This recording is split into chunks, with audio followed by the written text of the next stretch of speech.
Bum, bum, ba, bum, bum, bum, ba, bum. That's right, everybody rise for another episode of Poppin' In with Alexa and Molly. I'm Alexa. I'm Molly.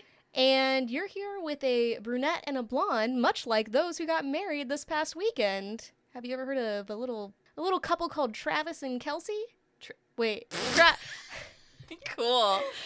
Don't even. We re-recorded this like twice, so just we're Travis and Kelce. We're I riding love with that couple. Travis and Taylor. It's the T's are tough to say.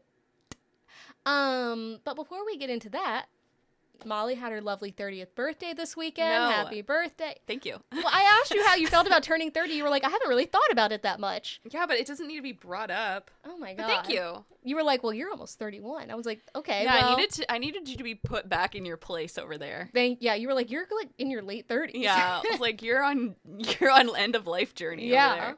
And you went to lovely New Orleans with your parents. Shout out, friends of the pod.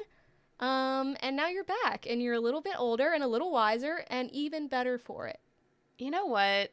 I did. And shout out Matthew, he couldn't be there. Oh, yeah. But we also like him, too. He's I a know. friend of the pod. Just felt like giving him a shout out. Yeah. But I did. And you know what? I think that's what I'm popping in with today. Okay. Not with Being New 30? Orleans. No. Okay. Nope. We're not talking about 30. I'm not. Okay. Thank you for everyone who's welcomed me into the 30s club. I don't know how I feel about it. I don't know if I want to be part of your club. Okay. I'm just Interesting. kidding. I'm joking. Interesting.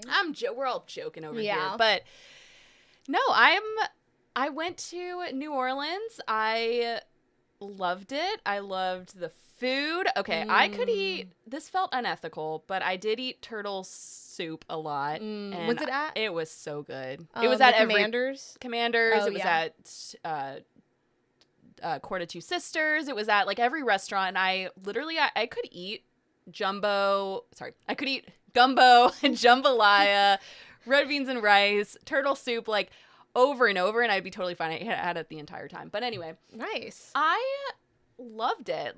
Like, everyone was so nice there. Yeah.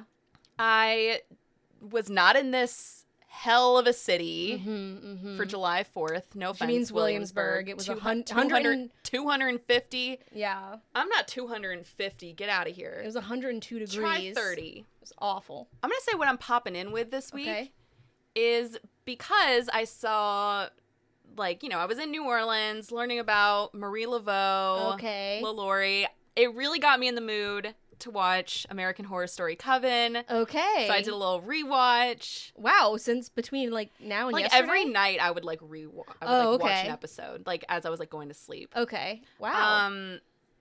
Gave me really bad dreams every night, so I don't know why I did that. But anyway, I was just like, I had such an appreciation for it. I felt like I was like, you know, 18 again or however old I was when I first watched it. Yeah. And I had such more of an appreciation for it. They get things very wrong in that show, but you know, it's still the vibes are there. Yeah. I was thinking about you and how you watched that as your first season. I was like, damn, why'd she do that? That's crazy. That just reminded me. So Kathy Bates is in Coven. I was listening to this. I was at Barnes and Noble. This guy was talking to his dad. He was like, I think I'm going to buy this book, Misery. And he was like, I always feel bad for that actress. What's her name? And the dad was like, Kathy Bates. And he was like, yeah, because like, it's like, I feel bad. Like, this is like, she's just going to be known for this forever. And I was like, I think she's doing fine. She's doing great. She's one of my favorite actresses. Known for far more things. She has been in a lot of things. Well, Matthew and I were watching Rat Race, which, by the way, can I just say, I'm giving credit to myself for this. He wanted to watch Rat Race last week. He was love Rat Race. having a bad, sad day, and he was like, I really want to watch something low stakes. And he was like, can you turn on Rat Race? And I was like, yes, I can. And we watched it, and got to the part, there's like a scene with Kathy Bates where she plays the squirrel lady, and he was like, oh my God, I forgot that's her. And she's so funny in that one scene. She's amazing. And he was like, she plays the same character in everything. And I was like, and God, I love her for it. I do, yes. But anyway, unfortunately, she does play like Madame Laurie in Coven, which is like a very evil character. And then they make her kind of like likable in Coven, which is like a little crazy. Strange. But I was like, at one point we were on a tour, and she was talking about how she was going off about how Ryan Murphy like kind of she was talking about how Coven like really got things wrong. The tour guide. Yeah. Not Kathy Bates. No. And I turned to my mom and I was like, Ryan Murphy. He's always classic. He's at the scene of the crime. Always. And unfortunately I'm gonna eat it up every time. So anyway, I'm popping in with, that was a long-winded way of saying I'm popping in with Coven. Well, I love that. Okay. What I'm popping in with, so this is interesting. I was just like kind of in bed on TikTok and I saw this TikTok about this Instagram account. And I was like, this seems interesting. And I love the way that people use social media like creatively and in like kind of new ways. And people were calling it an ARG, like alternate reality game or whatever. It's not really like a game, but it's this an Instagram account. It's called Mia Makes Manifest. And what you like are looking at, if you watch the videos, there was like, when I went like looked at it, there was maybe 8 videos, and it's like these little clips where she's like, I manifested, like this is how you can manifest, like blah blah blah, like I manifested this. And as you're going through, there's something weird about each of them, right? And so, like, people are, like, looking for clues in each of them. And you need to preface, like, this is not, like, real. It definitely is an actor, but it feels so real. Like, it literally feels like a real account. But as you're watching the videos, and I'm not going to tell you the clues in case you go and look, but it's, like, slowly things get, like, creepier and, like... There was, like, one that was very, like, Paranormal Activity-esque, but I didn't expect it, where afterwards I was like, I should not have watched this at night in my bed by myself. I'm scared. But what's very funny about it is because it appears as just, like, an account. So, like, if you look at the comments, there's people being like, oh my god, like, you need to call the police. And there's also people being like, yeah, of course you're being haunted. Like manifestation is, like, the work of the devil and blah, blah, blah. Or, like, there's this one where it's, like, she's got, like, this thing coming out of her pipe that, like, is just, like, kind of looks like blood, like sludge blood type of thing, like, you know, possession type stuff. And people are like, you need to call a plumber immediately. Like, that is, and I'm like, she's being possessed, you guys. Like, but it's so well done. Like, and people were in the comments, some of them were like, this is like the best, like, most creative, like, use of an Instagram account I've seen. It's like a horror movie almost in clips in real time. Yeah. And it's fun. like, she starts out very like, oh, like, this is how I do this. And then, like, she'll be like, I've been hearing, like, sounds at night, like, so I just, like, really haven't been sleeping well. And it's, like, slowly kind of descending into this thing. You know what? I'm actually surprised that they haven't made a movie based on, like, an Instagram yet. Because you get, like, you figure there's been movies based on, like, Zoom calls. Yeah. Where it's, like, a Zoom call and, like, stuff is happening, which I always think is really creative when they do it like that. But I'm like... an Instagram account where it's like you're just watching each video, that would be really, really scary. That would be. But then I guess there's not a lot. The only thing with that is there's not really room for outside things to come in. It's like you'd only be able to watch videos and then maybe like people's comments, I guess. Yeah, that's true. But I'm sure there is a way to do it. I'm sure they'll make a movie out of this. Yeah. An A24. A24? Where's the 21-year-old? We need a 20-year-old to direct this. Exactly. But and again, I think you would enjoy it, but you do have to watch like 3 or 4 clips where like not that much is happening, but it's almost like at the beginning of a horror movie where it's like they're setting the scene for who this person is. They're not long clips, like you could do it like in a half hour. I love that. But it was just like something that I kind of stumbled upon, and I was like, okay, so it's called Mia Makes Manifest, all one word, on her Instagram account. I don't know who this woman is. I doubt her real name is Mia. Yeah. And, like, in all the videos, it starts out, like, her closet door is, like, open behind her. Oh, that's so scary. I hate that. And there's something about it, even before, like, you know, like, that it's kind of, like, a horror account. You're just, like, there's something so scary. Creepy going on. There's nothing scarier when there's something... Like, Matthew and I were watching Obsession last night. Like, I rewatched it. Matthew was watching it for the first time. And that scene where, like, they're in the car, and you just know that she's gonna come to the window of the car when he and the girl are talking. But, like, even when she does come up, it's still so, like, startling. Yeah. But, like, you just, the way that it's filmed, like, there's that open space where you're like, God, I know something's gonna appear right there. And you know what? Horror movies do this well, where sometimes they'll trick you. You know? You'll be like, oh, something's gonna come. And in that scene... And I guess it's a spoiler, but, like, you know in that scene, you're like, something's... Yeah, she's gonna come up to the car. I thought, like, it had taken so long, it got to the point I was like, oh, they tricked us again. Mm-hmm. And then she, like... You're just... I literally jumped. Like, that was good. And I jumped again last night. I had no idea when it was going to happen. You're so engrossed in their conversation. She's, like, admitting she likes him. And then it's, like, she just fucking comes in, smashes the car window. Oh, it's my like, God. Oh, my God. But I was going to say about this, I'm definitely going to watch this now. I feel like whenever you introduce something, I never hear about it. But then I, all of a sudden, hear a lot about it after. Yeah. Anyway. It's your phone listening. It's the algorithm. It's the Alexa. Oh, it's yeah, the ghost. yeah. No, it's the possession in your first. phone.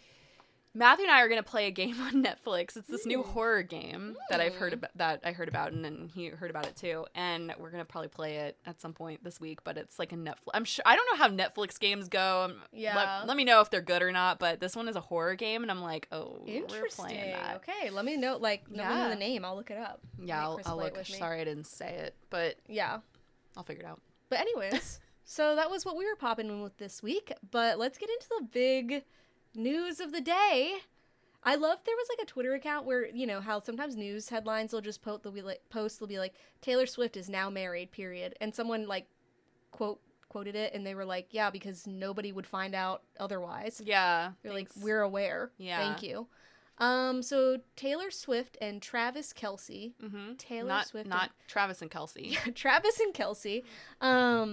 Got married on July 3rd at Madison Square Garden, as everyone suspected.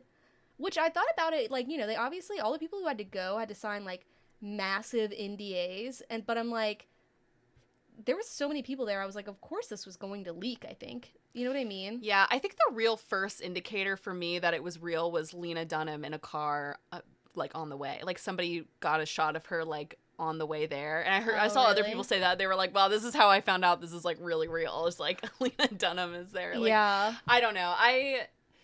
I thought it was real because people were talking about all the zoning stuff that was happening in New York City, even like with that, city planning wise. So even with that, I think like going back with all this happening, I mean,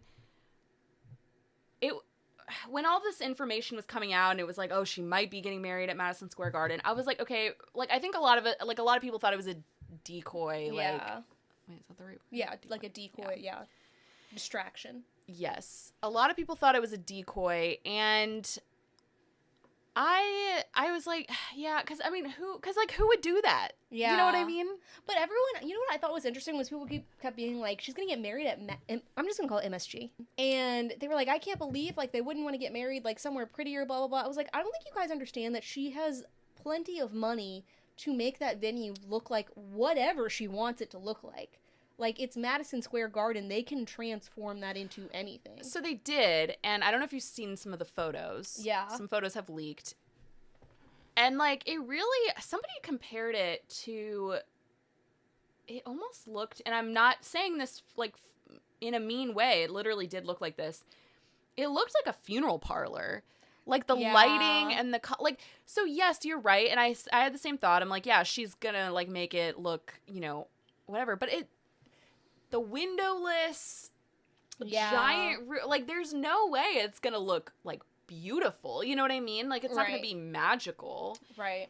I wondered if, I mean, okay, so it's no secret that we're not Swifties on the podcast. Yeah. We just don't really keep up with her like that. But, like, so I'm sure people will have that, like, we're gonna be saying stuff that people will be like, of course, blah, blah, blah. But, like, I mean, I question, like, they had to have gotten married before. Like, I think this must have just been, this couldn't have been the actual ceremony. I saw this as, like, a corporate, like a, just a celebrity ridden event that, like, they had to have gotten married before. It really made me think about, like, late stage capitalism and like kind of the 1984-esque world that we are currently living in, where it's just like I think it was friend of the pod Ty, he like posted this to his Instagram account where it was like a headline where it was like Taylor Swift and Travis Kelce got married at Madison Square Garden in a ceremony officiated by Adam Sandler, and it was like the Just TNT married sign, and he was like, and this is somehow like not an Onion article.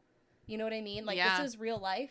And every detail that came out felt like it was an Onion article. Yeah. And I will say, before we get into that, though, I was going to say, in terms of the photos, one of my enjoyments, though, has been seeing, like, the AI photos that people have been putting out and seeing how people are falling for them. And, like, also, there was one where it was, like, Taylor Swift in a wedding dress, and it's, like, very blurry, and it's, like, Sabrina Carpenter, and everyone's like, this is obviously fake because Sabrina Carpenter is holding a wine glass with both hands, and the glass is the size of her fucking head.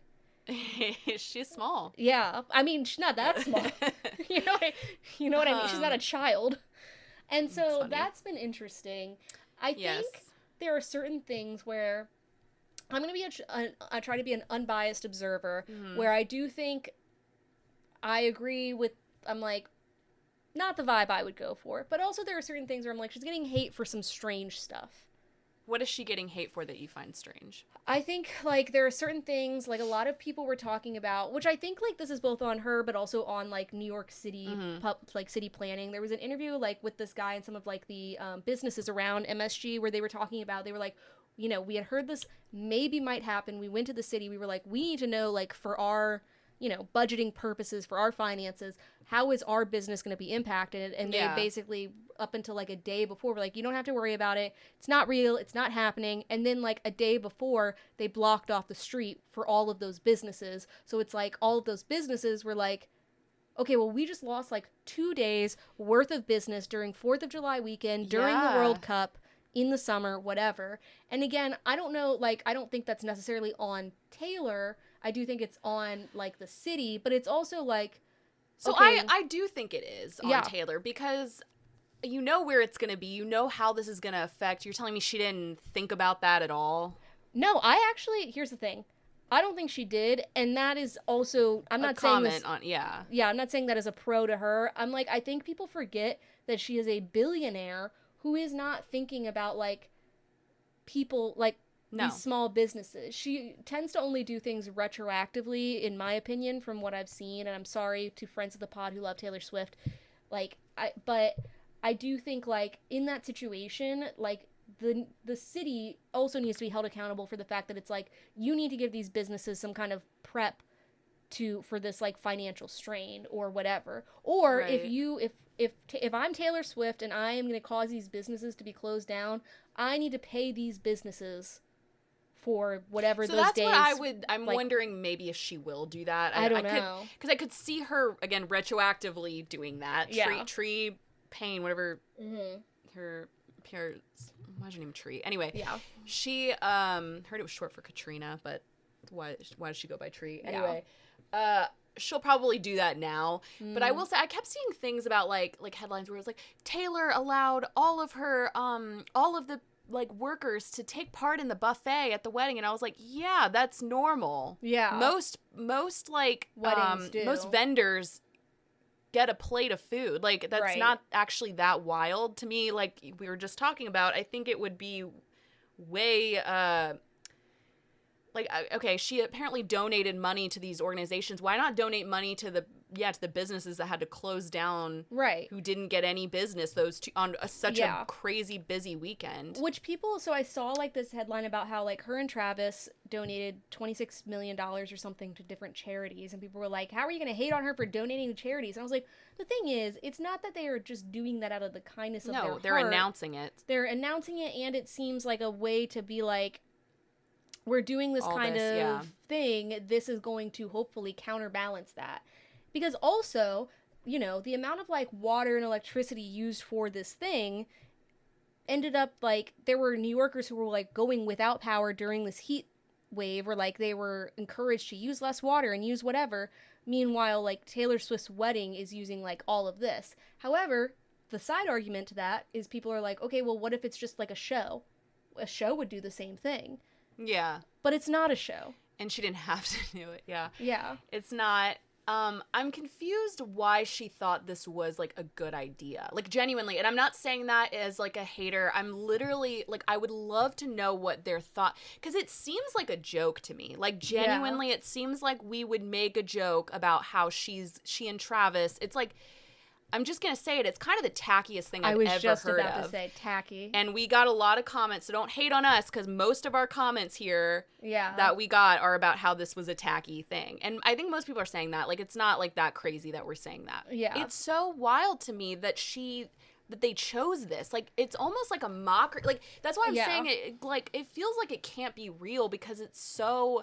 It's like what we would mock, like what you would joke about with their wedding. You know what I mean? It feels like you're making your wedding into a concert type of thing, which is strange. Like, it feels like your wedding is performative. Yeah. And especially, like, people, or maybe, was it people or maybe it was you? I can't remember. Someone. I am people, so. Yeah. Molly is my people. Yeah. Who was saying, like, there was, like, this tweet with, like, all the celebrities, like, you know, coming and going from the thing, and they were like, this is the most random grouping of celebrities you've ever heard of. I saw the funniest tweet about it. It was like, so the anchors on Good Morning America, like Robin, I can't think of her last name, but Robin and, like, the other, there was, like, 3 anchors. they were talking about being at her wedding, and someone quoted, and they were like, yes, my close personal friends, the 3 anchors of Good Morning America. Right. Like, so it's clearly, it was almost like the Emmys or something. Like, it was like the biggest group. Brad Pitt. Are you telling me they both are close to Brad Pitt? Tom Hanks and Paul McCartney were like in a car together. I'm like, yeah. And Paul McCartney, you could make the argument like, oh, she knows him through music. Yeah, but like, you're telling me I've never heard, because so Adam Sandler. Why did he officiate? So Adam Sandler officiated the wedding, and it was like, I saw a thing where it was like, because they both are, like, they both love him or whatever, and I was like, I have never heard her name associated with Adam Sandler. And again, I'm not like the biggest Taylor Swift fan, but I at least know that she kind of likes Hugh Grant, and Hugh Grant was there, and I know that they at least like know each other or something. I don't know.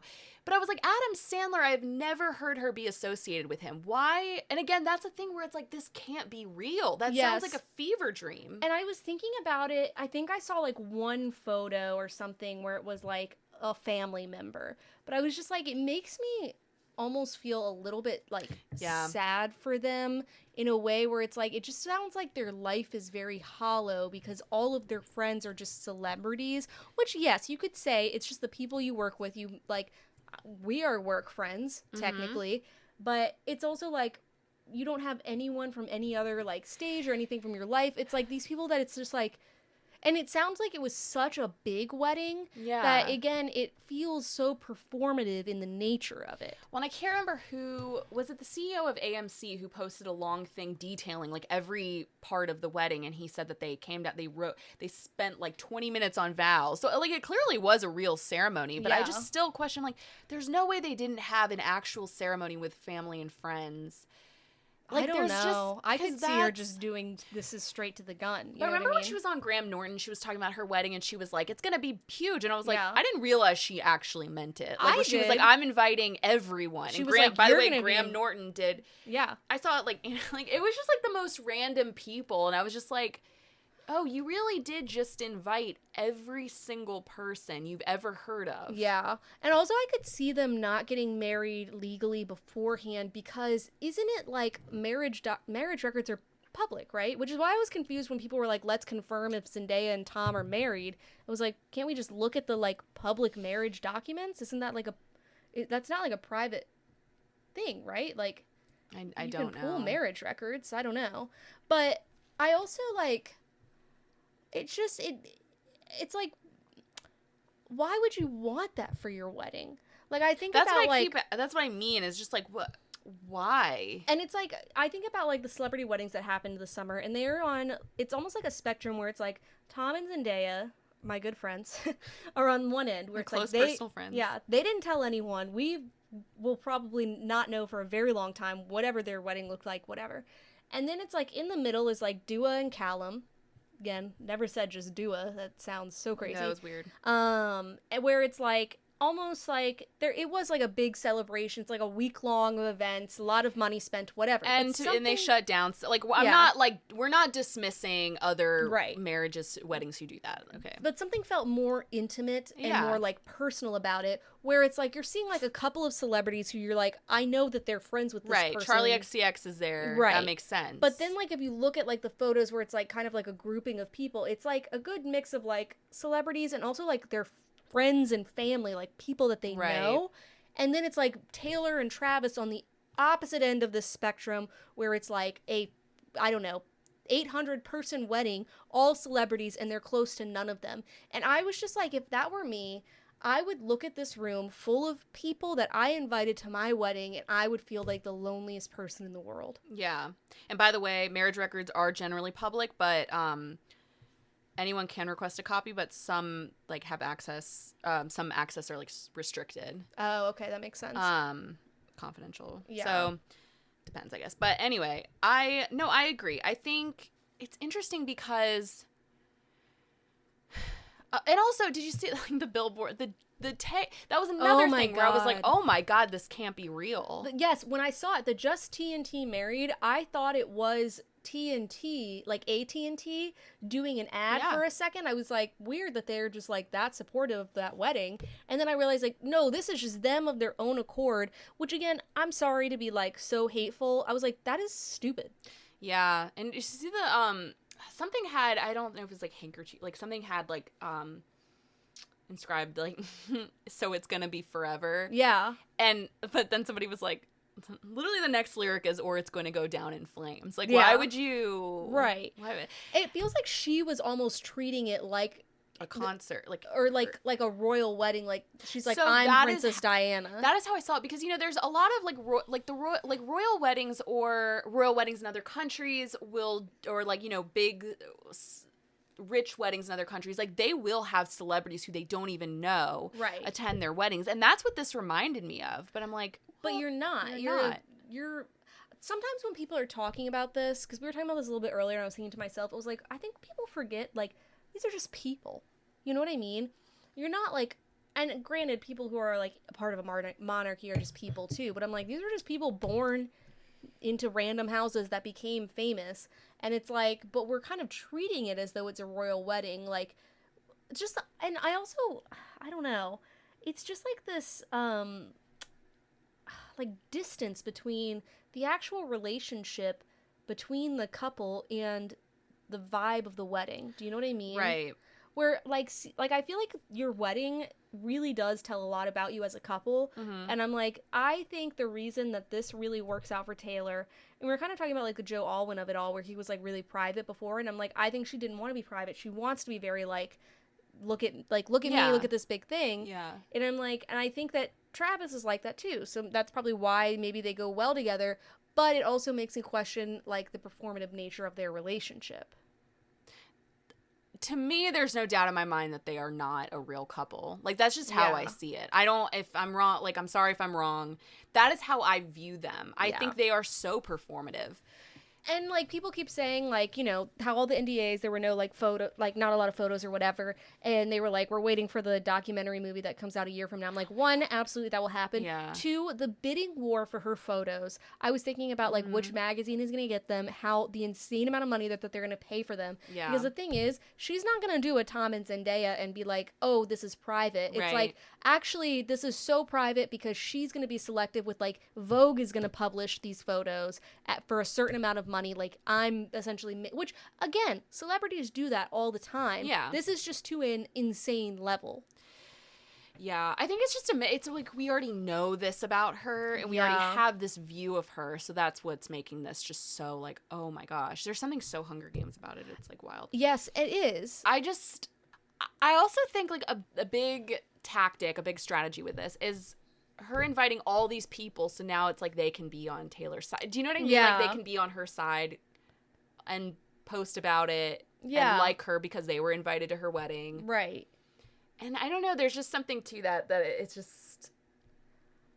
just feels strange to me. Yeah. And, like, I also find it strange that she allegedly, like, walked down the aisle to her own song. I saw that too, and I was hoping that was not true. But I think, like, the Daily Mail was, like, reporting it, so I'm like, they're saying allegedly, but I'm like, but they probably have a source. What, like, your music is not, like, I'd be curious who she listens to genuinely. Yeah. Because, like, aren't you curious, like, who she actually, like, what art she actually takes in, and not so she can make an announcement about it so that way they get attention too. Like, I mean, who she genuinely likes. Like, who would she... Because, like, that's crazy to me that she would walk down to her own music. I was thinking about this, actually. I do think Taylor has gotten to the point where she flew, like, a little too close to the sun, and I think some of her fans have backed down, both with, like, how bad the last album was and, like, with the stuff at this wedding.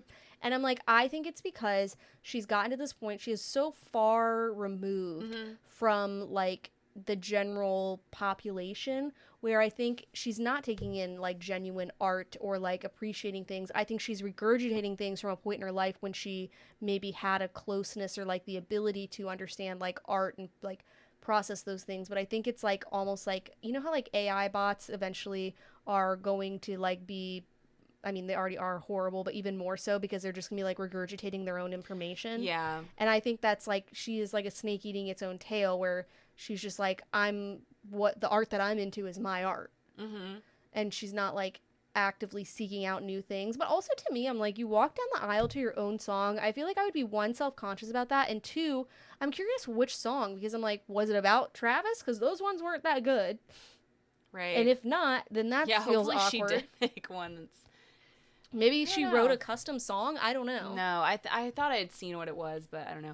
But did you see the videos of people bringing out, it was like her security was bringing out cake or like the desserts to people standing outside, and the way that people were like snatching them up and eating them and filming themselves eating it? I was like, this is the most like just dystopian thing I have ever seen. It's so strange, and I'm just like, it's how sad. How do really, we get really to this sad. point? And again, I understand being like a fan of something, but to that degree, like, what was it you asked me last week where you were like, have you ever been like, I think it was on the podcast, or maybe before, you were like, have you ever been like so obsessed with like that you would fight someone over? Yeah, that you would fight someone. And I was like, no. And I'm like, but people are, and that's always so interesting to me, where I'm like, once again, I'm like, these are just people, you don't know they them. don't care. She did not know a single person. Like she just said, let them eat cake. Like she said, she brought out their like, she said, bring out the dessert for them or whatever, right? Feed those strays. And it's I'm just like, you guys, it is crazy to me. I understand being really inspired by an artist and really liking them, but to the level that people are is like truly disturbing to me. Here's the thing, and I'm just gonna be really honest. She is playing in your face. Yeah, like she is playing you because she's like, I'm you and you're me. When you listen to my music, you think that you are relating to me. However, I'm not relating to you, even though you may think that. And so then it's like she gets like this army behind her of people who are like, if you fuck with Taylor, you fuck with me. But Taylor's not like, if you fuck with them, you fuck with me. She only does that retroactively again. And so she's like, it's like, again, it's like the best friend who like makes you feel great and then laughs at you behind your back type of thing is the vibe that I get. Exactly. From bringing cake out and watching people, like having people shove it in their faces or whatever. Yes. This is the most honest we've been on the podcast. But I think, I feel about this safe topic. doing it. And I hope, like, the thing is, I don't think any of our listeners, any of our friends who are Swifties are on the level of being, like, that obsessed with her.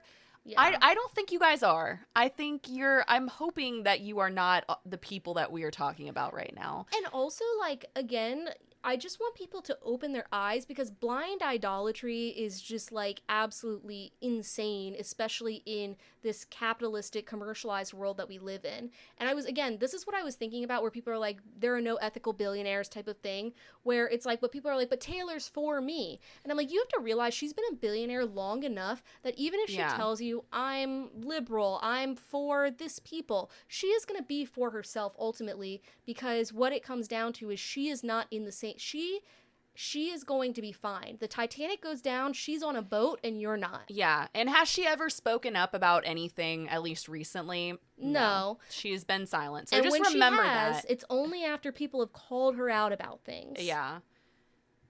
And whatever. I mean, a lot of celebrities haven't. So I'm not sitting here being like, she should... Like, I'm not saying that. But not a lot of celebrities have that blind faithfulness that people have. I do think it is that thing of like, you get so powerful and rich, like you are not human anymore, right? And I mean, of course, like it's incredibly lonely, I think.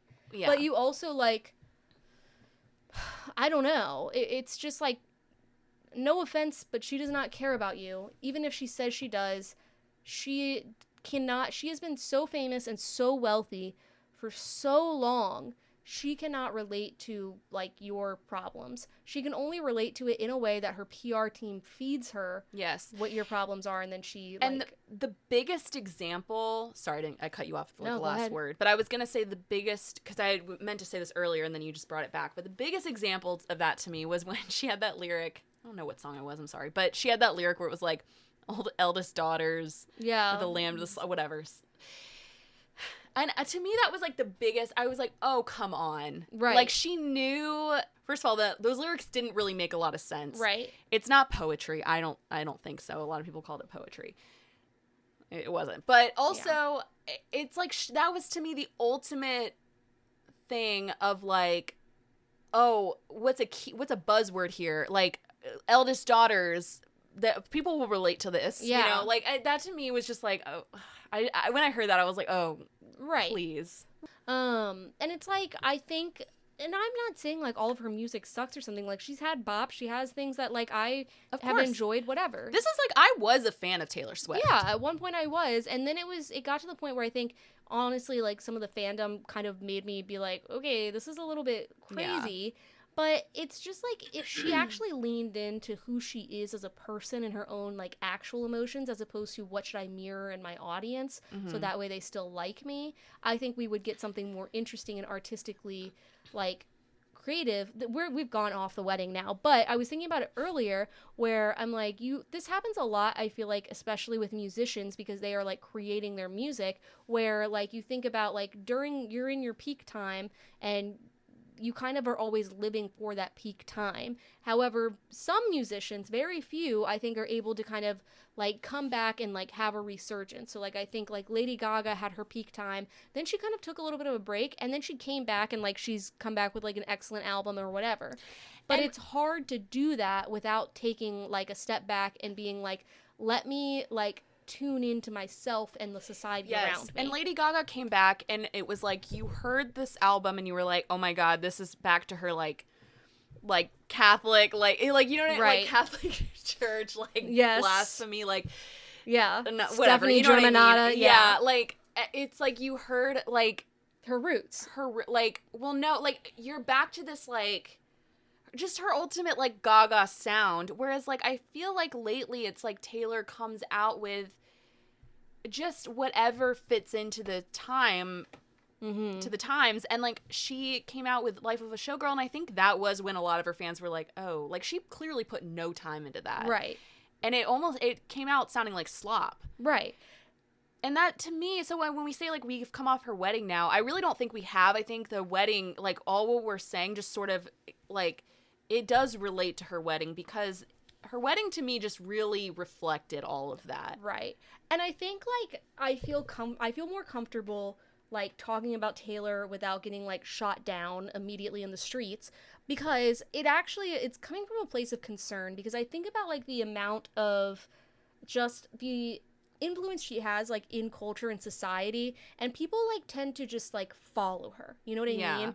And I'm like, we are very fortunate that she has not, you know, and my political views are going to come out here, but very like right-wing, like fascist type of whatever, because I think that would influence a lot of people. And when she was kind of like saying these quotes where it was like, oh, she's kind of leaning into this like trad wife era, like a traditional, like whatever, it kind of concerned me, where I was like, okay, so now people who are followers of her are going to also start to lean into that, which then gets you down to this like pipeline. It's all like, again, it's literally like the marijuana to heroin pipeline. Just kidding. I love drugs. But anyways, you know what I mean? Where it's like, because you idolize this person so much and you are like putting so much like of yourself into this person, you're not taking a moment to think about like, wait a second, before I jump off this cliff, should I?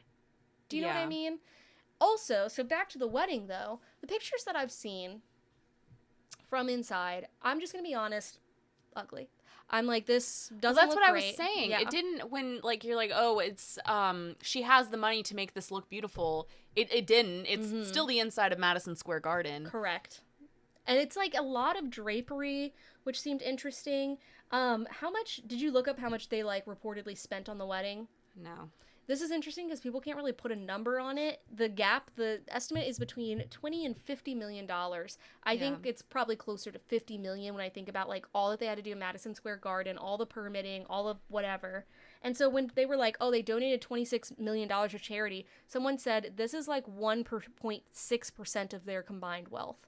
Actually less than that combined, like 1.6% of her wealth. Yeah. Check me on those numbers. I can't add. This is like a person online doing it. And it's like, that is like saying, okay, if I make, actually I'm not going to say these numbers because I can't remember, but it's like not that much, but it's like, and it's going to, you know, tax deductible or whatever. And I just think that it's like, I just think that this is like the start of her downfall. Maybe. Yeah. Of just seeing, like, I think her true colors are showing. I think she's so out of touch with, like, the everyday girl that she claims to, like, that her fandom is such a base for. Mm-hmm. That Well, I saw a photo. It was like, oh, what happened to her girl group? Because it was like blacked out of like all the people that used to be in her like group, which isn't totally true. I mean, some of them were there, but it was like people were like, oh, well, you're not gonna be friends with people that you were friends with in your 20s, and it's like, well, yeah, like actually. Sometimes you are. Why wouldn't you be? Yeah, and I think it just goes to show, like, these aren't real. Like, these are not, none of this. Yeah. However, Lena Dunham was there, and allegedly, I love that. She may have given, like, a very uncomfortable speech where she, like, compares, like, football to, like, gay men on a field or something. I would have loved to have seen that. That is, the reaction from the crowd, I was like, I cannot see... I can see some of the people. I can see some scattered laughter. Yes, but I could see, like... Can't you see the Chiefs like being there and just being like, who is this? Yeah, exactly. They're like, who? What? I'm wondering, oh my god, she got up there and gave a speech and Jack Antonoff was there. Oh yeah, that's right. I'm sure they've encountered each other since then. I don't know. She just reads a chapter from her book. Yeah, I was gonna say not since the book. She's like, welcome to the wedding of Travis and Taylor. Yeah. Let me tell you a little story about girls. Also, why was she giving a speech? You're really telling close. me I know, Apparently. but you're telling me she's not close. That one surprises me though a little bit. Were Blake and Ryan there? Sorry. No, so I'm gonna get into that. Okay. I actually think now is a good time to go into some of our replies. Sorry, I totally cut you off. It's okay.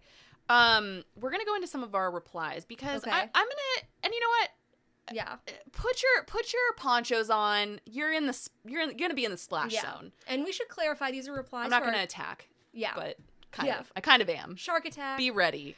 These are responses to our question of the week. We ask one every week. If you ever want to reply and get a little shout out, go follow us at Poppin In Podcast. Reply. Let us know what you think.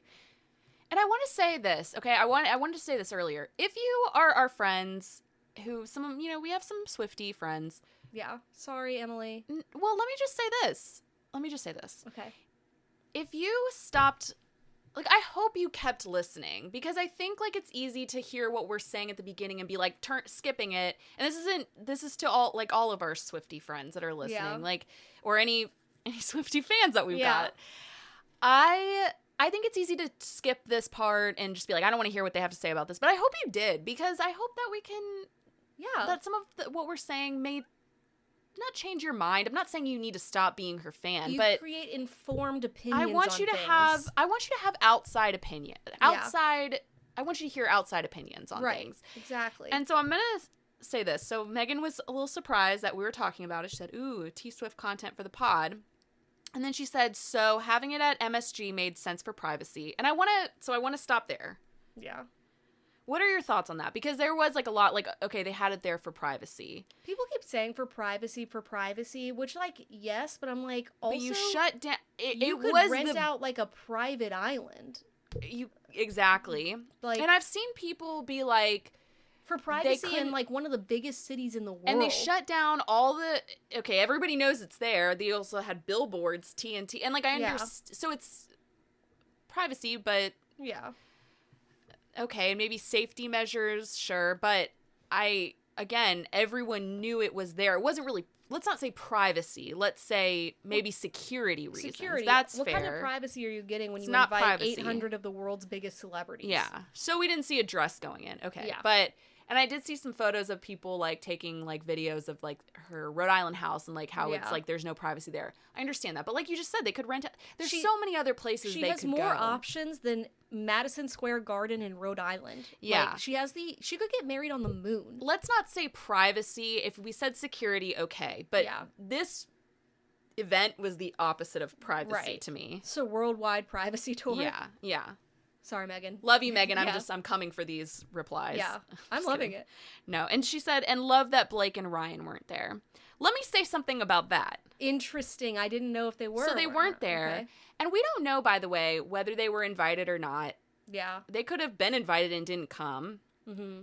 If they weren't invited, I just want to say she invited every other celebrity in the entire world. And you're telling me you couldn't just invite Blake and Ryan. Blake is, I think she's Blake's children's godmother. Yeah. So I guess that's out the window but whatever. But we don't know. First of all, she could have invited them, and we don't really know these people. I'm just saying this. But if we're going to say, like, to this comment of, like, love that they weren't there, implying love that they weren't invited. Yeah. I mean, do we love that? Because first of all, like, Blake may have been the victim of a... I'm just going to go into this. Okay, some people were saying this. I'm not saying these things. I've seen these comments. People were saying it's interesting that Taylor calls herself a feminist and is supposedly, you know, all about supporting women when she had Brad Pitt, who has been accused of abusing his wife and children. Yeah. Again, I'm just saying these are what people are saying. Yeah. She didn't invite Blake and Ryan, and Blake was supposedly maybe the victim of sexual misconduct. So I'm just saying, I mean, these are, again, I'm not saying these things. I don't know if these are true or not, but like, let's just like look at the facts here. Let's look at some of the details here. Right. Yeah. All I'm saying, I don't think we should love that Blake and Ryan weren't there. She could have invited them. She invited literally every every rich person. Right. Exactly. Every celebrity. Interesting. I just think that's an interesting take. Yes, I think she is very conveniently, like, feminist unless it is not convenient to her. Yeah, and again, I'm just saying that, like, these are what people are saying. I'm not even, I don't really know. We don't know these people. Yeah. But I don't know if they weren't invited or not. I think it's interesting that if they weren't, it's like, okay, well...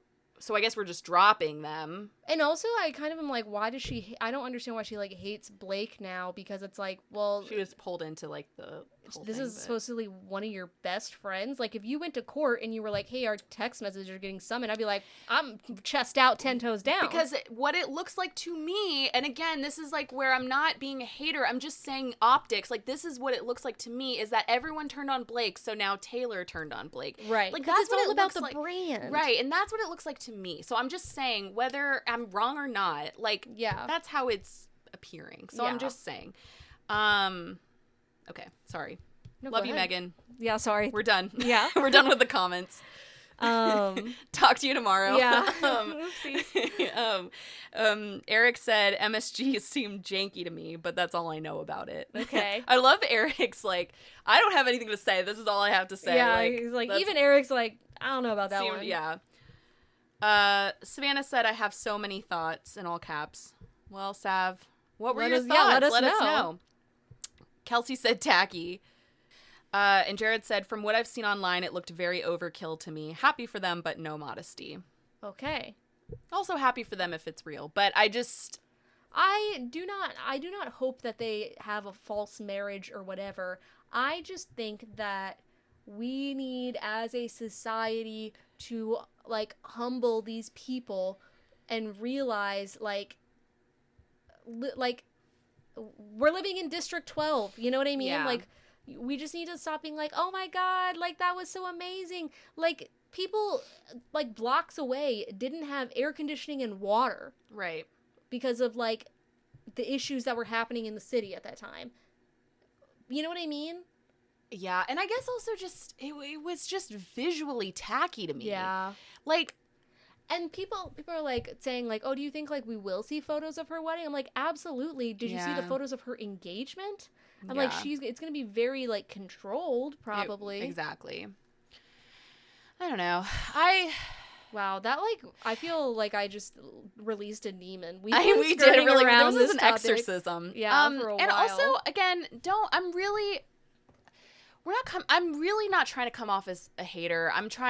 Some things came out of me that I didn't expect, but I just want people to just see through the phoniness sometimes. Yes. That I think people don't see through. And it's okay to be fans of things. Like, I'm fans of things that other people aren't fans of. I get it, but I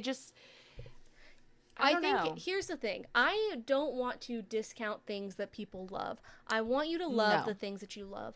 I, however, think that it is good to sometimes take a step back from the things that you love and recognize the issues and the problems with them. Yeah. You know what I mean? Again, a sense of blind faith in these people, these concepts, these things that you honestly have no, like, relation to, does not matter to you, besides the fact that, like, I like their music, I like their art, your music saved me, that's great. This person, it has nothing to do with you, and vice versa.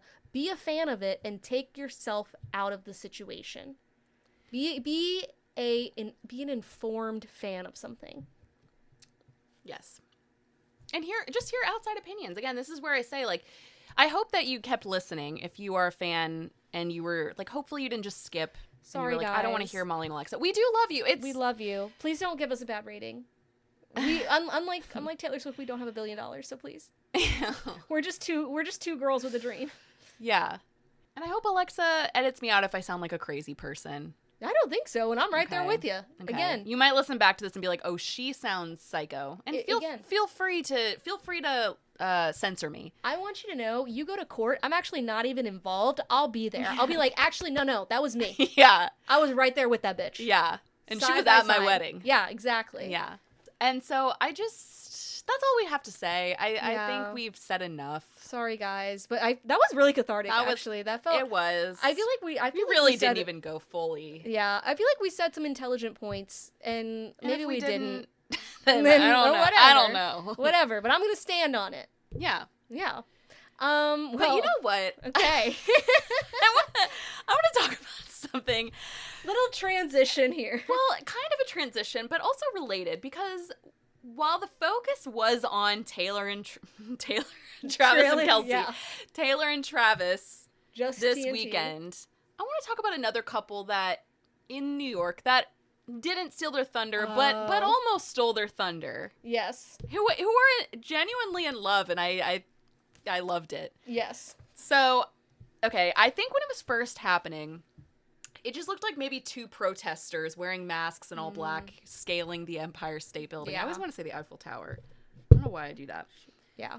But these two people were found. All of a sudden, there was just people were like, oh my god, these two people are climbing the top of the Empire State Building, just full on King Konging it. Yeah. And you know I love King Kong, And so I'm afraid of heights. Right. So you were all out. Yeah. I was all in. I saw one news footage of them kind of circling it, and I was like, absolutely cool, not. Off. And they were at the tippy top. Crazy.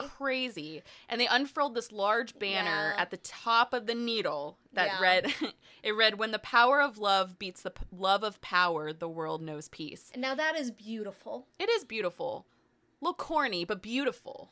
But, the fact that it's, they did all that, I'm like, I can take the corniness away. Yes. You know what I mean? Yeah. Yeah, the act was not corny. Yeah. Just the banner was but it was still beautiful. I think it's a beautiful sentiment for, what they did. Exactly. Yeah. And you also, and so I think everybody was kind of like, oh, who are these two protesters?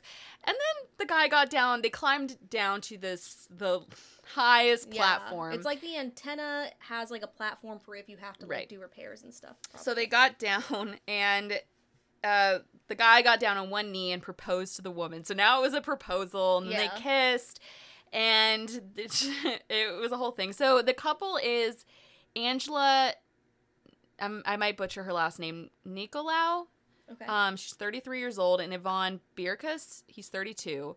Buzzy. I love those ages. Yeah, that's actually crazy. My knees could not at right. 33. My knees could not right now, and I'm in my late 30s according to you. Yeah.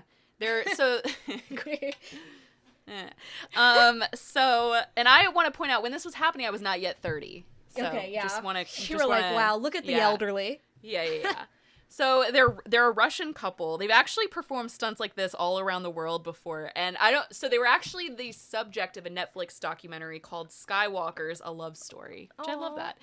Do they just propose to each other all around the world? No, but they climb, and there's photos of them. There's videos, their Instagrams. They're just climbing the highest.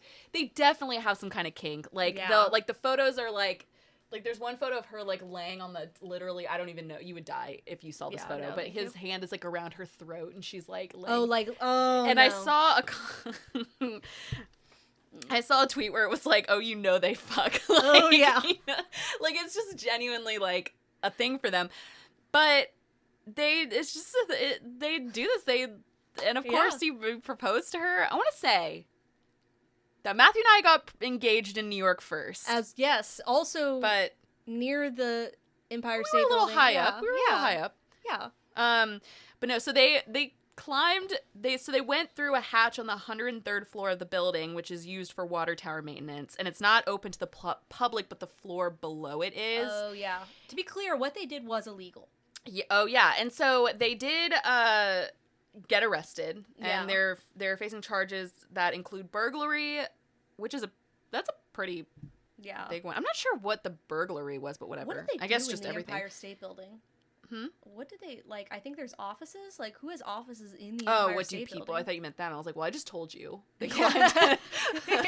Like, they climbed to the tippy top. And so they're facing charges that include burglary, reckless endangerment, criminal mischief. Love that. Criminal mischief. Trespass, and disorderly conduct.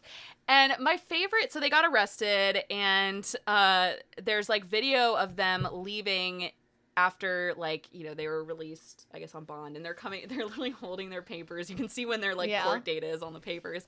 And they're walking to the subway. They're just holding hands. They're so in love. They're so happy. They're a very hot couple, too. I believe it, to climb that much. Well, yeah, and also, yeah, I guess their bodies are nice, but they're also just, like, she's got, like, a cunty little bob. Like, it's just, like, they're just, they're... And so they're walking to the subway. Okay. They're going to take the subway. Nice. And by the way, they skipped over the thing. The turnstile. They were like, fuck it, we ball. Yeah. But anyway, there's, like, photos of them, like, there's video of them walking down the subway stairs, and of course, like, paparazzi's following after them. And they're like, kiss, and they stop and, like, make out. Oh. And they do it for just, like, a beat too long, to where, like, there's just, like, silence, and one of the paparazzi's like, oh. It's so funny. They're just high on adrenaline. Yeah. Oh, yeah. And they're adrenaline junkies. They're literally, you'd have like, to be. No, they're like daredevils. I think she is, like, I thought I read, this could be wrong, but I thought I read her parents were circus performers. Yeah. And she, like you know, they're both Shocker. from Russia. She's like, no, my parents were accountants. Yeah. That makes sense. They worked in marketing. Yeah.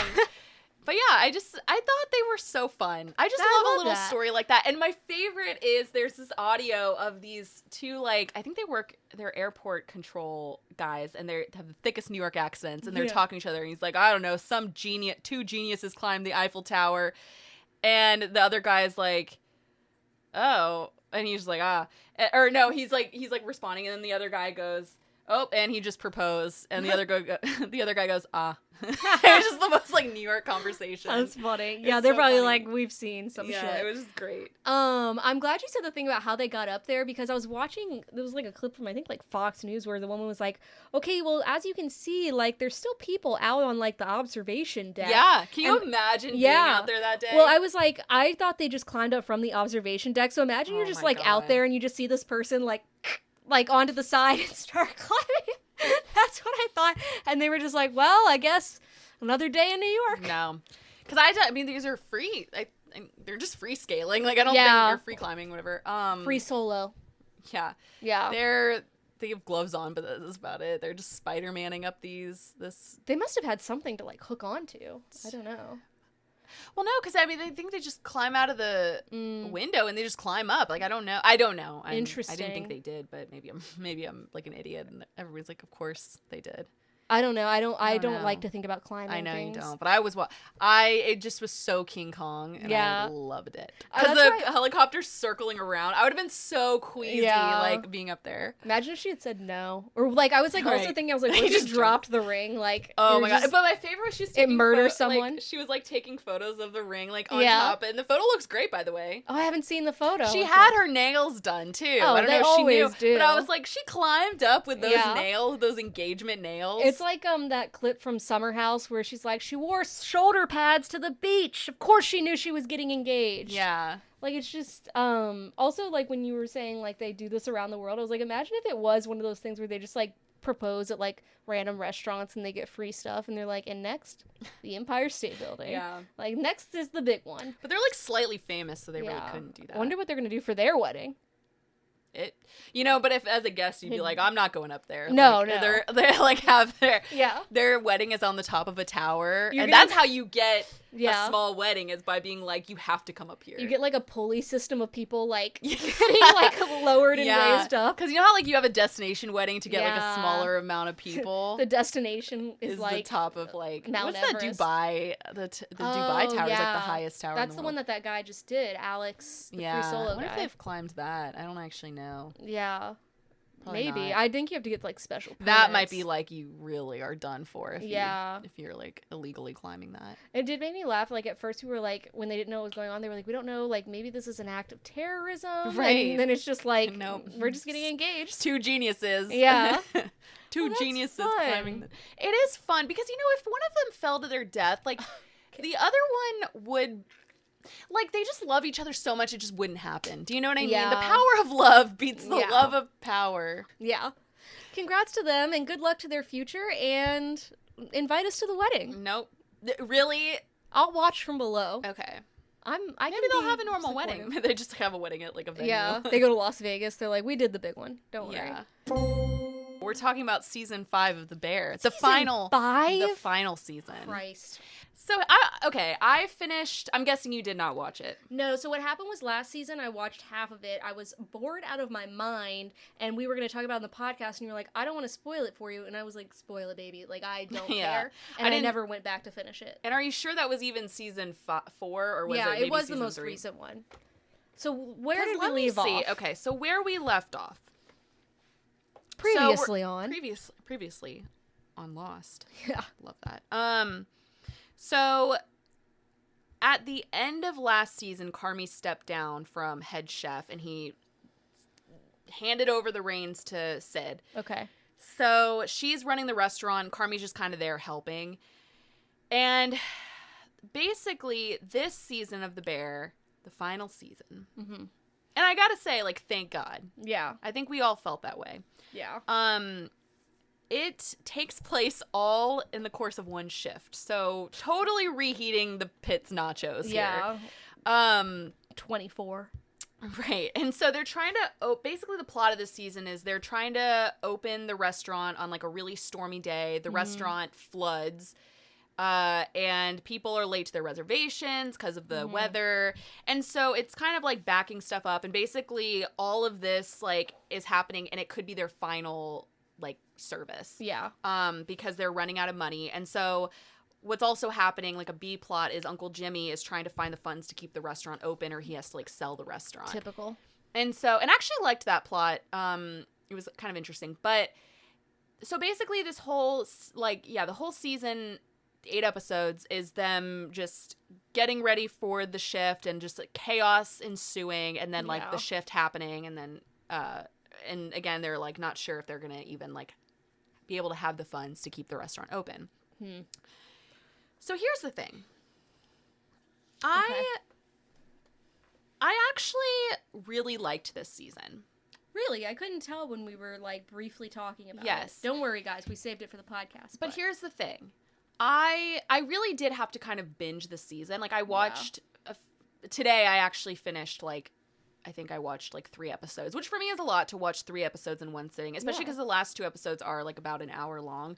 But I really liked that the way they did it because it kept the momentum rolling. So it wasn't like there were less times for these like monologues and like long like existential moments that I just feel like I think it's what made The Bear lose its momentum in the last few seasons. So, it's what made it good at first, and then they went too hard, and it, like, made it lose its momentum. Right, and, like, we've had this conversation a lot, but, like, I think what The Bear was at first was, like, a genuine comedy with, like, it was a comedy, it was a drama disguised as a comedy. Right. In the beginning. So it was, like, when there were these moments, like that episode of, the Christmas episode, where it was, like, very dramatic and, like, kind of jarring.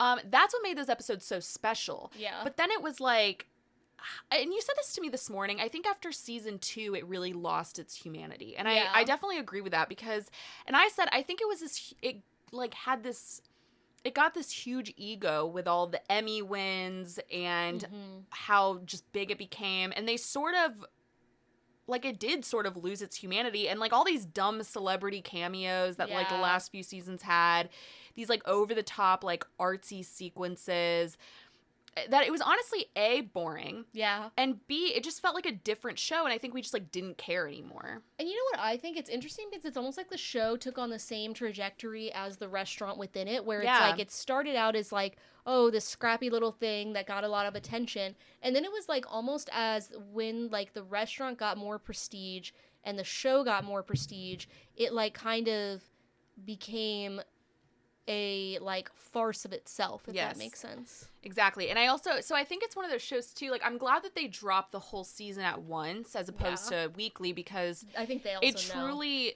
I mean, you could not, if they released an episode a week, no one would be watching. No. It's truly not that kind of show. I think it maybe was in the beginning, but Like, there's certain shows where you're like, yeah, you have to watch that weekly so everyone can talk about it. This is a show, like, because returning to an episode, like, you do kind of have to binge it, because, like, if you're returning to an episode, you're just kind of like, ugh. Yeah. But if you're watching it all together, it's not as bad, and you find yourself, like, really caring for the characters. And the thing about this season is I do think it really got back to, like, the root of the show, which is that it's about family. Right. And, like, family running this restaurant, what it means to be a family.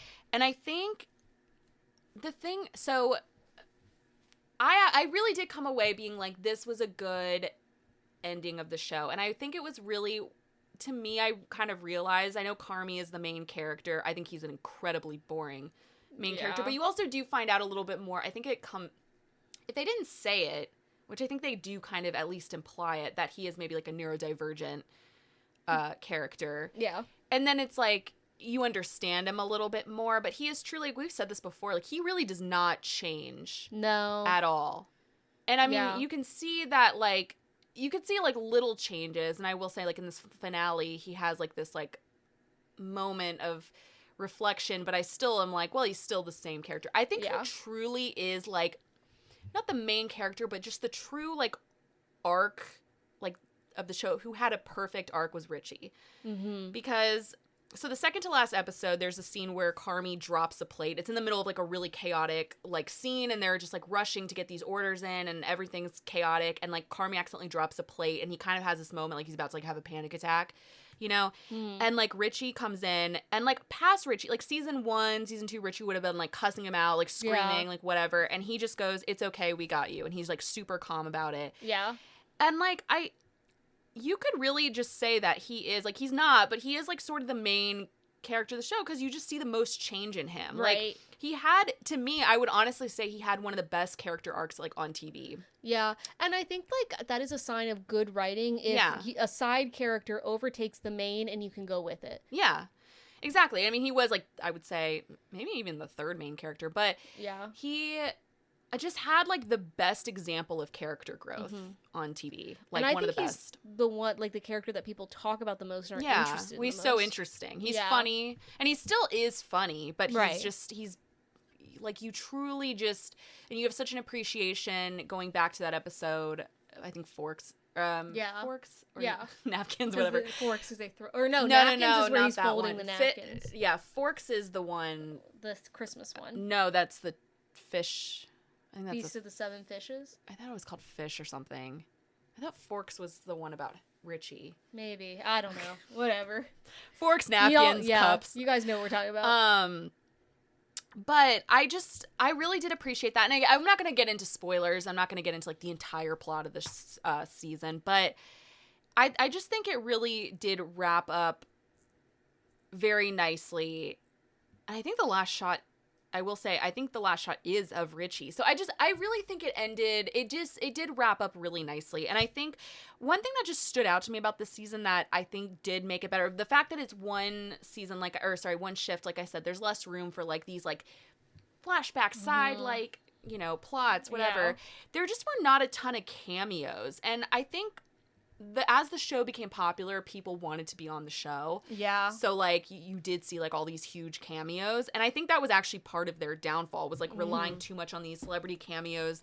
Too big for their britches is their downfall. Because I just always found it so distracting. Yeah. Like, to me, it genuinely, I would say the show jumped the shark when they had that wedding. Oh, you probably didn't see it, but in the last season, I think maybe it was season 3, but they had a wedding episode. Yeah. Yeah, Richie. Okay, so you saw that one. Richie's ex-wife got married, yeah. And first of all, I was already, like, really done with the facts. Like, I don't care about the facts. I don't think it was too much facts. Yeah. And Brie Larson comes in, like, as their sister. Yeah. And it was just, like, I think it was supposed to be, like, this surprise reveal, and it was just, like, I don't care about the facts. And I don't either. I don't need to see, like, there were, even having Josh Hartnett, like, it, like, I love him, but I don't need to, it was too much. Mine, where I was, like, out on it, was John Cena. I was like, oh my god, yeah, true. That's true.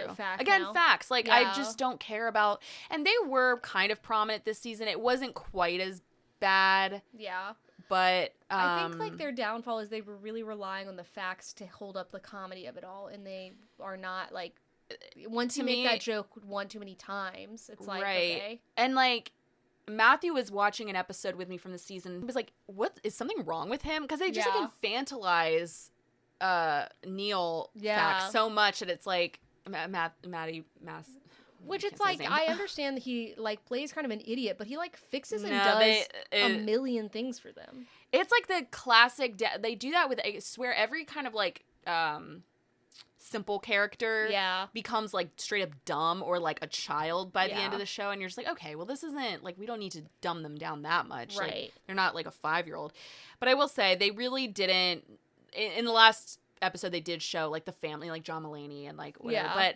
But they had like a bunch of Chicago natives, so they had like people from the food industry on the show, but I don't know them. It felt like that feels more natural to me. Yeah. And it made sense, so that was, good. And also, I don't want to pile on, but Molly Gordon was not in this season. She plays Claire. Oh, I was wondering. Okay. She was in the finale episode. I was wondering if they get back together.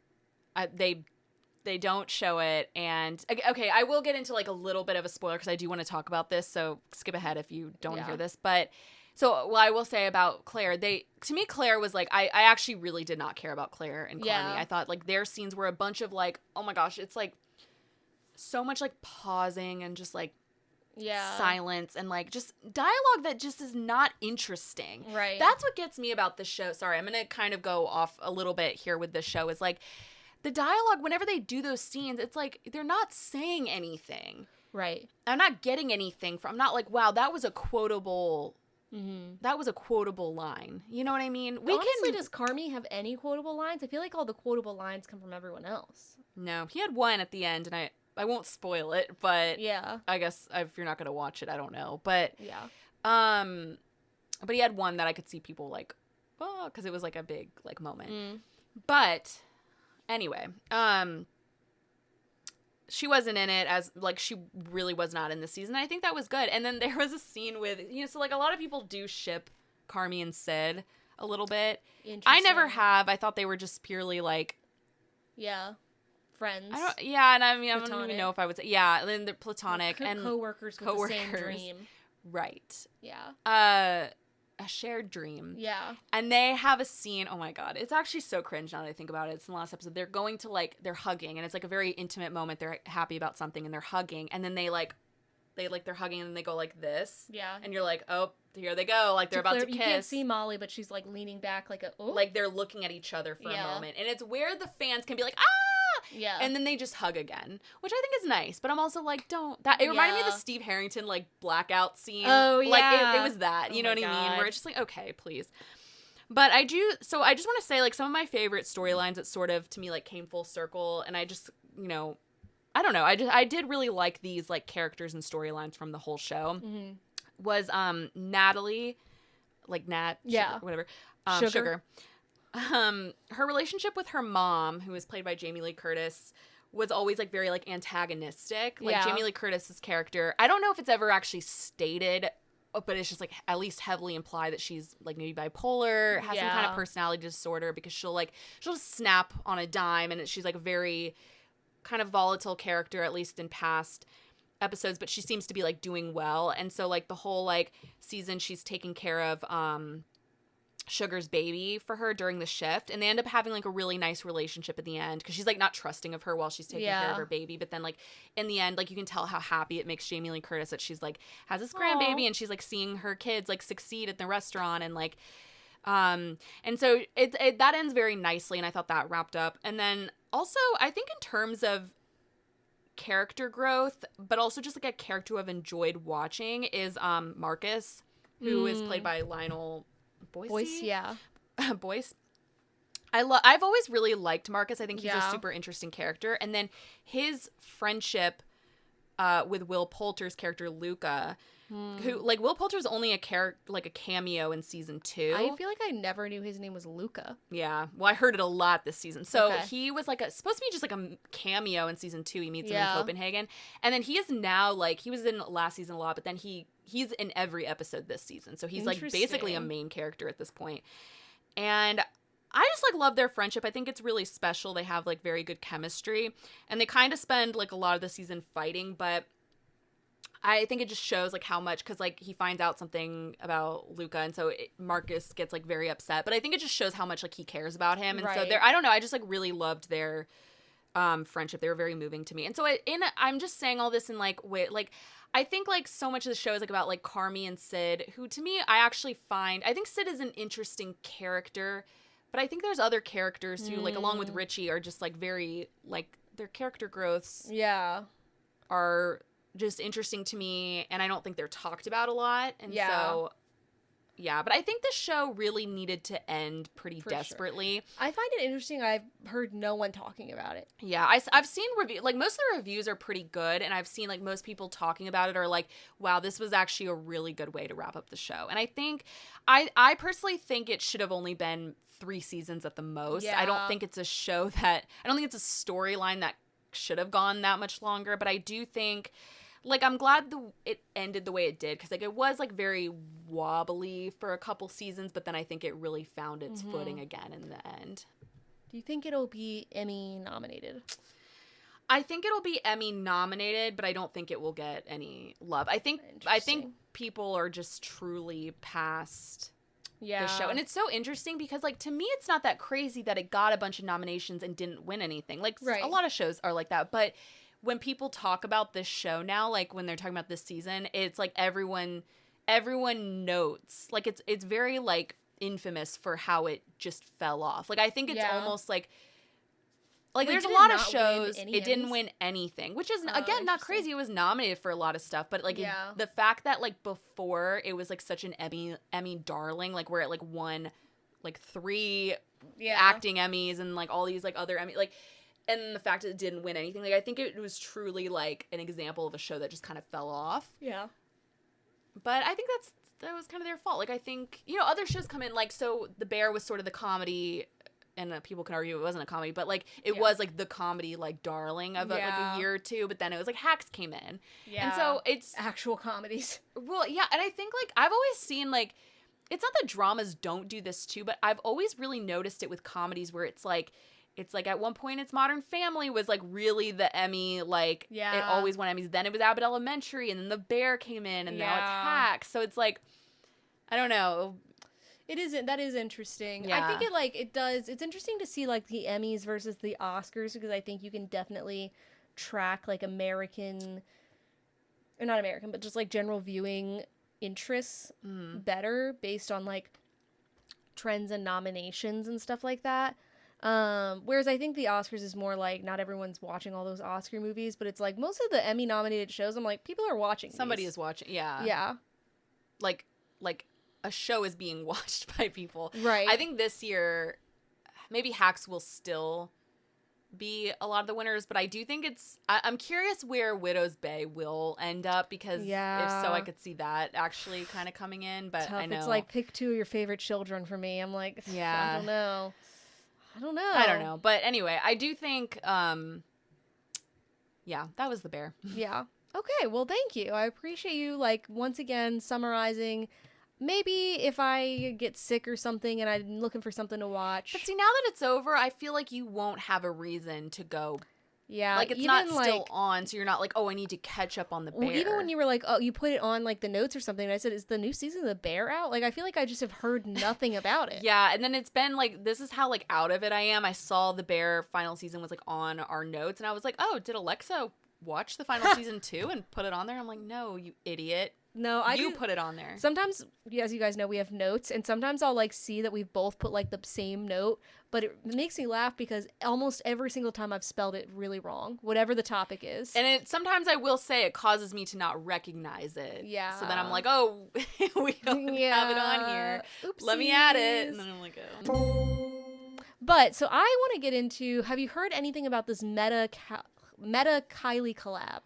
I mean, I've seen all the the ads. Okay, so have you heard anything about the controversy? Not Kylie really, controversy. But I'm not surprised. So, okay. Basically, what has happened recently is there's a new ad that features Kylie Jenner for these $400, they're Meta AI glasses. It's the Kylie Jenner edition, and it features an AI generated Kylie Jenner voice chatbot that talks to you while you wear them, right? So what the background of this is these are basically like people, you know, have been upset recently about like just the amount of like kind of a surveillance state that we live in.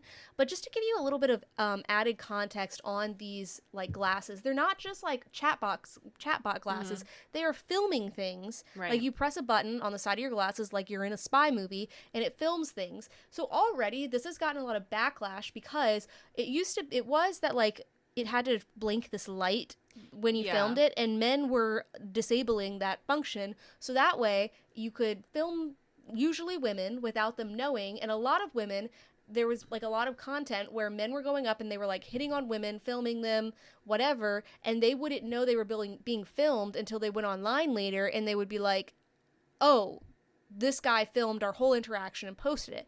And then there's other like instances where it's being used for even more nefarious content, again, very often against women. Like, again, like, well, like, I mean, I'm just thinking of like sex. I mean, and not that a guy couldn't like hide a camera, but right. I mean, that's the ultimate, like, if a guy's keeping his glasses on. Right, exactly. And so these aren't the first smart glasses to hit the market. Like in the past, Google, like I think this was 15 years ago, had something called Google Glass. They were the first ones to do it, and that was in 2013, and it got pulled 2 years later because of, quote, high cost, privacy concerns, and public confusion about its purpose, obviously.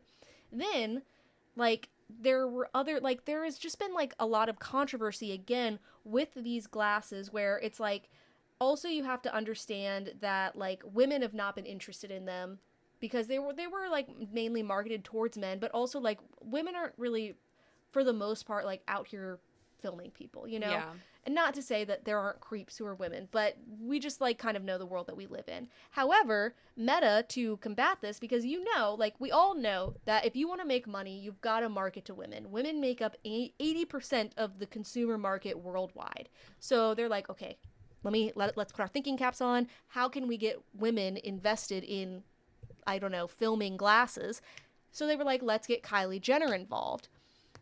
What's interesting about this is there's like a kind of hypersexualized tone to the ads, which is strange because it kind of reminds me of like again, it's just men writing ads for women where it's like, we want to sell these glasses to women. What are we going to do? We're going to make the ads really sexy. Yeah. And it's like, I don't give a fuck if this woman is sexy in this ad. Do you know what I mean? Like, that's not what makes me buy things. What about, because the only thing I can think of from the ad is her picking up a cat. What about it other than... So she has like these ads where it's like her tongue is out. It's like the photo ads. Her tongue is out. There's like stars stuck to them. Like she's doing like these kind of... There's also an ad that's like a billboard ad, which is interesting, where it literally has like, if she's wearing the sunglasses are like... what do you call them, like kind of pixelated out as though there's like something you shouldn't be seeing there, which is almost like them leaning into this like, we shouldn't, like this thing we shouldn't be doing.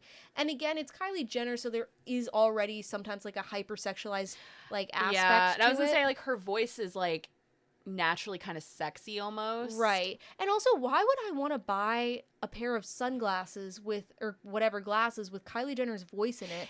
Also, why does she want that? And also, my thing is, like hearing someone be like, or like hearing you say like, oh, how can we market towards women? Let's put Kylie Jenner in it.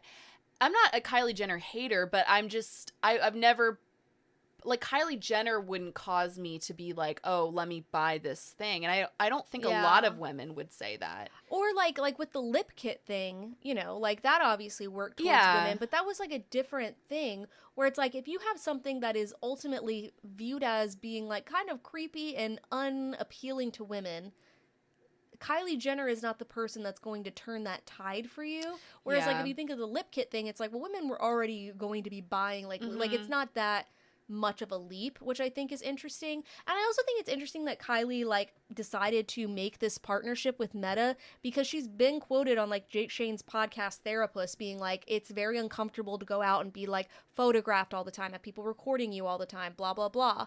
And again, it's also like this uncomfortability with like the surveillance state where honestly, even up until recently, it's been like, if someone's recording you, you usually know. You know, like cameras first came out, Yeah. big boxes. Even up until now, someone's recording you on your phone, they can like hide it or whatever, but Yeah. like in general, if you're in a public space, you usually can tell if you're being recorded. And it's also bringing up all these kind of like moral and ethical issues with like surveilling people and filming them without their permission, which I think is interesting because, again, a lot of that falls back onto women.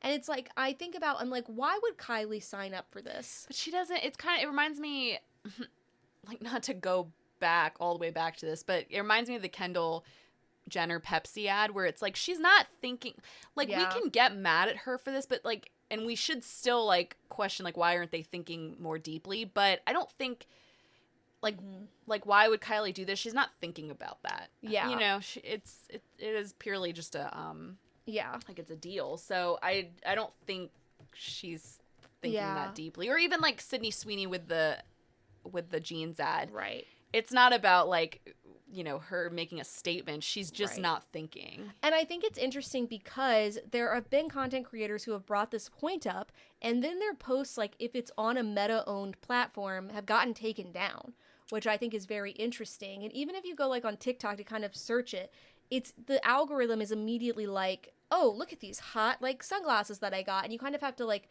find, and again, also even like when I looked for news articles, it was kind of difficult to find news articles. Like they get buried, and it's like, thank God for content creators who are primarily, they were women, being like, hey, these kind of fucking suck. And so there was this CNN article about it where I think it was interesting. This woman, her name was Stephanie Westcott. She is a lecturer at Australia's Monash University. I don't know if that's how you say it, but she was basically saying that smart glasses can play into the hands of these content creators, aka like men in the manosphere who are like recording you without like your permission, as they offer a clear message about power, namely that men can be watching, recording, and therefore controlling women's images in public spaces without their knowledge, and therefore that the public spaces belong to men.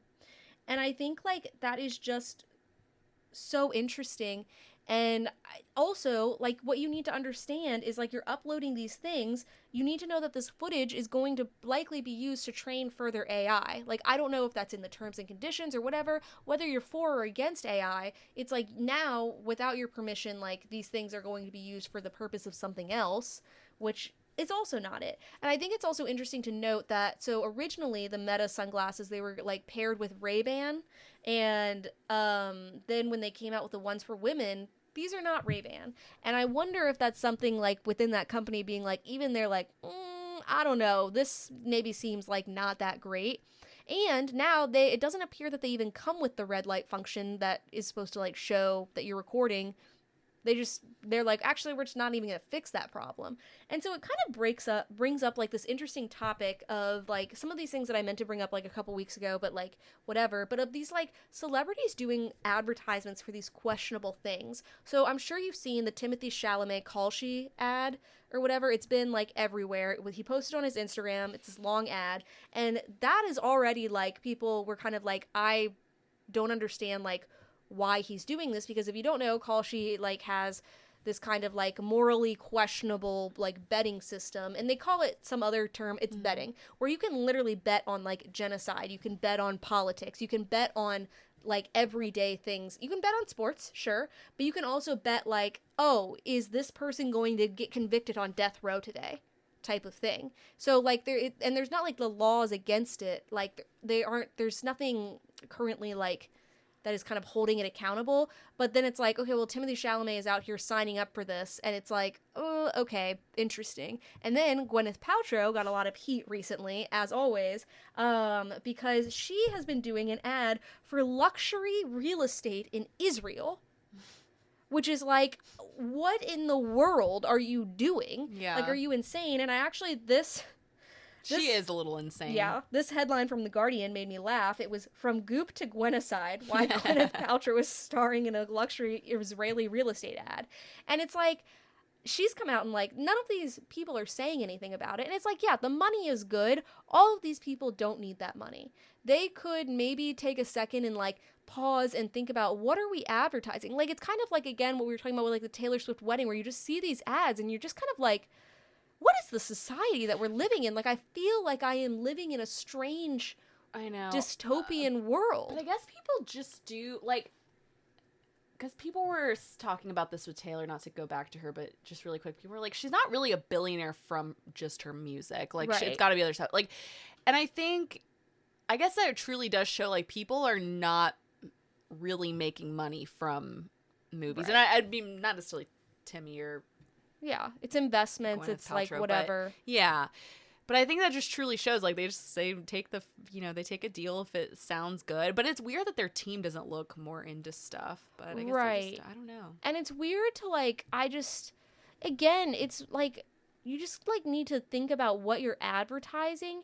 And it's just crazy that we are advertising these things that are, like, so openly and obviously wrong.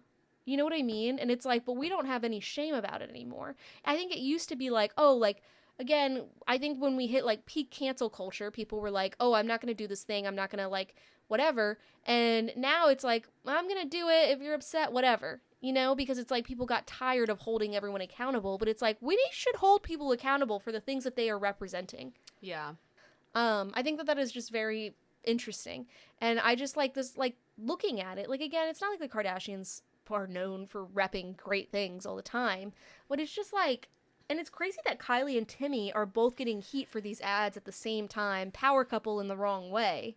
Remember when Kylie did an ad for Candy Crush 2? Like, and everyone was like, she's poor. Yes.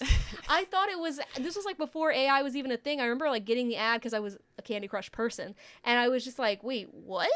I was like, is that Kylie Jenner? It was before AI was a thing? I mean, AI was a thing, but it was before, like, what? It was in your face every day of every moment. I guess so. Time truly has no... path. I don't know. Yeah, we're hitting our last leg here, I think. But I just, like, I don't know. It's just interesting to see these things and how they play out, and... just, like, kind of where we're going as a society. It's both interesting and it makes me, like, afraid and angry. Like, just think about, like, when you think about these billionaires, again, there are no ethical billionaires, like you're saying. They're not getting money from these, like, just from music, just from movies or whatever. It's like, when you see these people that are so wealthy, it is impossible to get that wealthy through means of, like, morality. You know what I mean? Yeah. And I do think there's times, I'm not talking about any of these as examples, but there's times where sometimes I don't see an issue with something until it's brought to my attention. Right. I don't know if you have this as well, but sometimes I don't. Yeah. I'm like, I hear about something and I'm like, oh, but then I see, like, other people speaking out about something and I'm like, okay, now I see, like, or I'm like, I see where that. Yeah. Like, and so I don't know if they are also having that as well, like, where, you know, they don't see the problem with it at first. Right. The Meta thing is, I don't really see how, if you looked more into that, why you wouldn't be like, that's kind of crazy. No, like... It's because people aren't, I think, thinking about it. Like, people are just like, these are really cute sunglasses. And, like, people are thinking, like, oh, like, I can take a selfie. It's so easy to, like, record things hands-free. And right. It's like, and you have to think. Kylie angle, also, I was going to say this earlier, like, where they... get her for this ad as just being, well, she's known for selfies and she's known for her videos and her, like, social media presence. And so that's all there. Yeah. That's the thought behind that. Right. And again, it's just like we live in the society where it's interesting because I think celebrity fandom and, like, individual thought are just colliding in with each other. Where I feel like, you know, before the age of, like, social media, like, people obviously loved, like, people were passing out at Elvis concerts and stuff. But I feel like there was able to be, like, a more of a distance between yourself and the celebrity, so then you could have maybe that, like, conscious reasoning or conscious thought, and now it's almost like realities, like, folding in on each other. Yeah. Though if they had social media back then, I think Can it would you be imagine? I think they're, in a way, I almost feel it would be worse somehow. Yeah. I don't know. But, I mean... Speaking of social media, you guys should follow us on ours, though. Speaking of fan service and celebrity, we hope that you love us as much as we love you. And you can show us that by rating us 5 stars. Nothing below. Please don't. Anything less, we can't handle it. And if we have any leftover dessert, we will bring it out to you guys. Actually, I will eat it with you. I'm a big sweet treat person. So, you know what? We'll put both of our faces in the cake together. Yeah. A&M. Aw, I was like, who's that? Us.